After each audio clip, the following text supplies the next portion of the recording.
take a trip to Cream City to grab a cold one. That's what they call it, right? No game last night, but this has the internet buzzing. Giannis, he was doing an interview with Sam Amick of The Athletic and said this as a Bucks staffer walked by, quote, "If we don't win this year, would you get fired? Do you have it in the back of your mind? What is it this year if it doesn't go well?" That's what he's saying to staffer. Yeah, if we don't win a championship, I might get traded. Yeah, this is the job we live. This is the world that we're living in. It's everybody. Okay, I mean, sure, it is everyone. That's good. That's diplomatic. But, Brian, how much should Bucks fans be reading into that comment? Well, first off, if you don't do your job in Milwaukee, you do get fired. They fired 2 coaches within a couple of months of each other last year. So that goes without saying. And I think Giannis has this framed a little bit differently than Bucks fans would see it.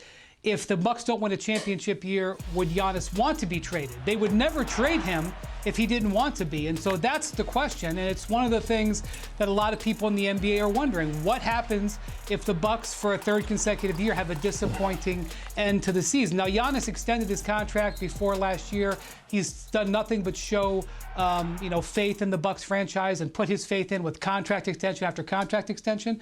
But there is no doubt that however you want to parse this, that there's very high stakes on this season for the Bucks.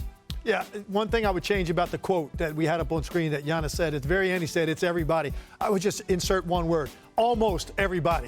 It's not Giannis, meaning at no point will any internal discussion ever take place where they, without discussing this with Giannis Antetokounmpo, say, hey, maybe we should look into moving him. I think what Brian is saying is right. It almost, in a way, leaves him an out. Potentially, if they flame out this year, for Giannis to go in internally and say, hey, maybe we look at blowing this up, and it has to be initiated by him. I do think the best of the version of Lillard and Antetokounmpo we are about to see. I think that was a transition year in a lot of ways for Damian Lillard. You're going to see their best basketball this year, and I do think Milwaukee's going to have a better version on the court than what we saw a year ago. Well, and it's important to remember, Perk, that we didn't see a healthy Giannis or really a healthy Dame at the end of last season.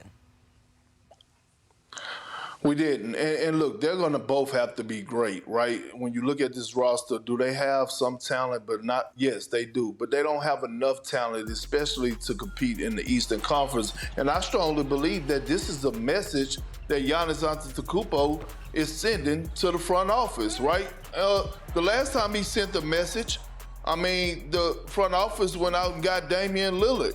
Giannis Antetokounmpo is very familiar and aware of what's going on around the league. If you think that he didn't watch the Boston Celtics run through the postseason last season and go win a championship, you're crazy. If you think he's not watching what the Knicks have done this past offseason, especially after getting Karl Anthony Towns right after getting Mikal Bridges, you're crazy. He watched what the Philadelphia 76ers went done. And so every time I see a message like this from Giannis Antetokounmpo, it's almost like he's sending a subliminal message to the front office and saying, I have championship on my mind. Do you guys have championships on your on y'all mind? I always go back to and I always go back to right after they won the championship in 2021. I was sitting with Giannis. It was just a couple of hours after they won. He'd gone and gotten IV fluids because he was so exhausted. He comes into our little interview room. He's holding the Larry O'Brien in one hand. He's holding his Finals MVP trophy in the other one,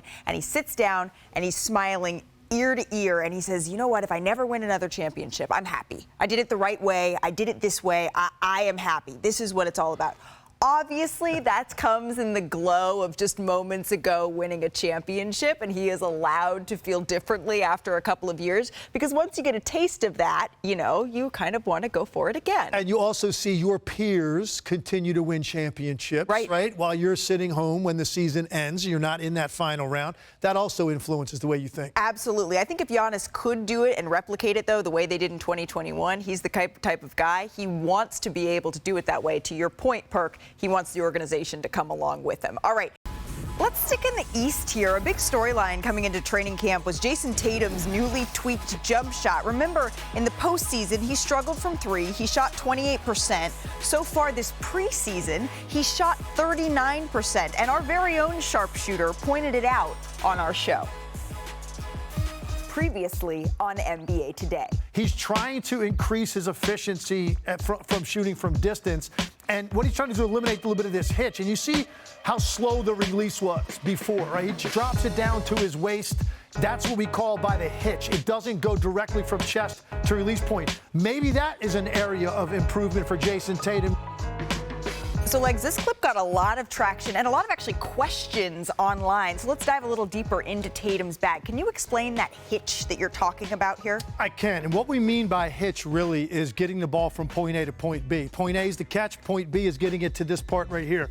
And if you take a look at Jayson Tatum, from in the past, and when he has struggled with some of his catch and shoot threes, you see where this ball has to go. The catch, the drop down to his belt buckle, and then up through the plane, and then finally off of his fingertips. Another example right here. You can really see as he gets that ball down, that time even below his belt buckle, and then it freezes right there when he lets it go. Now, here's some examples of guys, there is no hitch. That ball never gets below Klay Thompson's number. Now, this is one of the greatest shooters of all time. I get it. But this is what you're trying to emulate if you're Jayson Tatum in the offseason. Bogdanovich, another guy. That time he brought it down a little bit, but it basically stayed right here. From the top of his number to the bottom is where it stayed. For Jayson Tatum, right now, what he's talking about trying to do is eliminate this. Point A, I said, is on the catch, wherever that ball ends up being.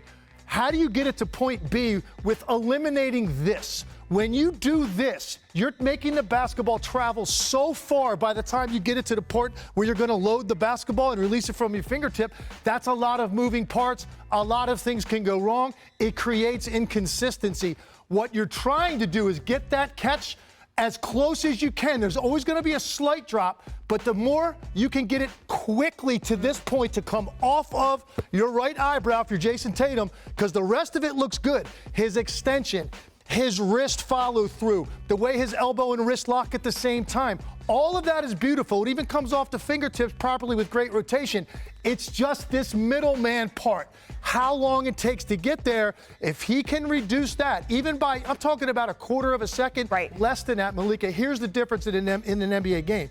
If you've got a 6'8", 6'9", 6'10" athlete closing out to get to you, and you do this, it's the difference between taking a shot that's palm-on-palm contested and a semi-contested shot, which for an NBA player, you're talking about increasing your percentages 5, 6, 7 percentage points. That's the difference between getting a shot off in the NBA and not. How quickly can you unload the basketball? Milliseconds, and it's all in the details when you're talking about trying to repeat as champions. Talking about one of the best shooters we've ever seen here. This is good advice, people. And we believe that we are just 5 days away from opening night in the NBA. For the 14th straight year, ESPN.com has ranked the top 100 players in the league. And earlier this morning, we got our first look at the top 10. The list, it was decided by a panel of experts with one simple question. Which player will be better in 2024-25? So starting, drumroll please, at number 10, we have Anthony Edwards, followed by Kevin Durant, and then number 8 is Joel Embiid. But wait, there is more. It will be interesting, though, to see how many games Embiid played in, because he won't be playing back-to-backs. At number 7, we have LeBron James. 6, Steph Curry. And then we get into the top 5.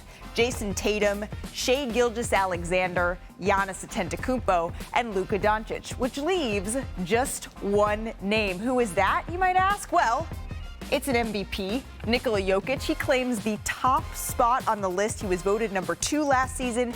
Giannis took the top honor a year ago. So that's what the experts voted on. Let's see what our panel on NBA Today thinks with a little fill in the blank. Legs, could you complete the sentence for me, please? I will try. Okay, the best player in the NBA this season will be Luka Doncic. I think this is the year he breaks through and gets an MVP. Now, to do that, though, he's got to have the regular season team success. They've only won 50 games twice since he's been in Dallas, and 52 is the high.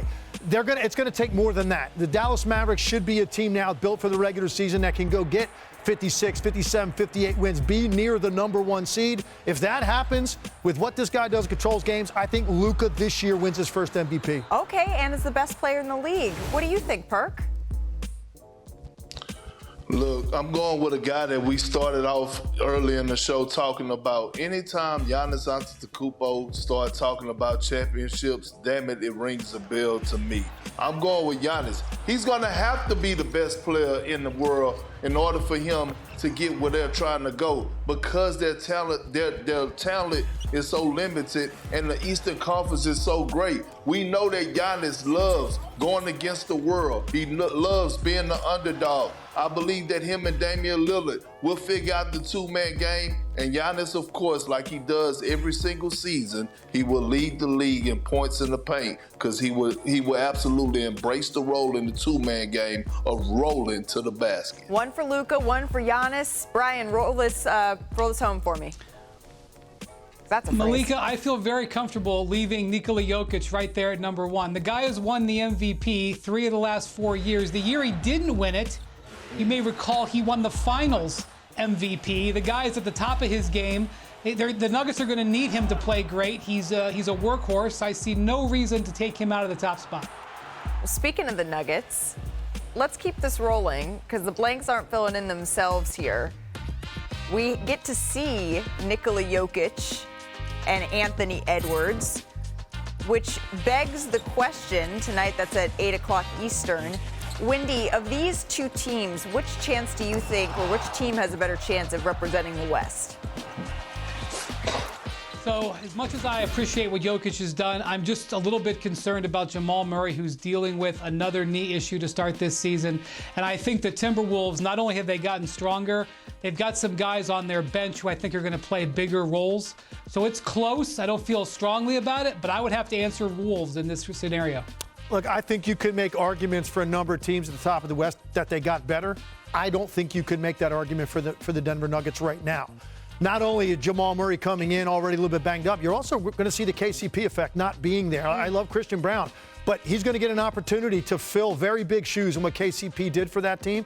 So I look at those other teams at the top, and Minnesota's one of them. I think Minnesota, you make a stronger case, ends up in the finals. Dallas, I think, improved. Oklahoma City improved.